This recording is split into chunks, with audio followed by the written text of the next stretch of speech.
One of the things that are said about Saddam Hussein making a case against him is that he gassed his own people, he committed genocide against the Kurds at the end of the Iran-Iraq war. What really... Specifically, what I say in my book is that both Iraq and Iran used chemical weapons against each other. They were trying to kill each other. The story essentially was distorted here in the United States to make it appear that only Iraq used chemical weapons, that the Iraqi chemical weapons killed the Iraqi civilians, the Kurds, and that this was done deliberately as an act of genocide.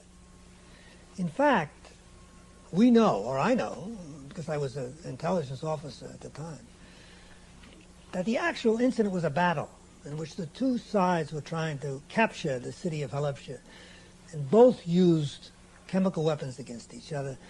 And the Kurds, who were caught in the middle, were killed. So you can't say it's genocide. Moreover, the Defense Intelligence Agency in the U.S. examined the battle afterwards, immediately afterwards, and they concluded that based on an examination of the corpses, that the type of gas that killed the Kurds was the gas the Iranians used, but not the Iraqis. It's called a blood agent. It's called a blood agent. It's a cyanide-based gas, and it gives itself away because the corpses, the extremities are blue.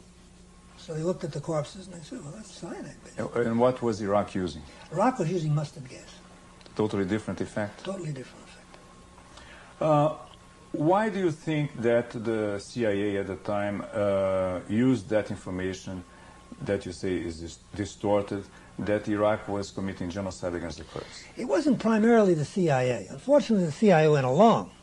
But primarily, it was the Bush administration, the other Bush administration.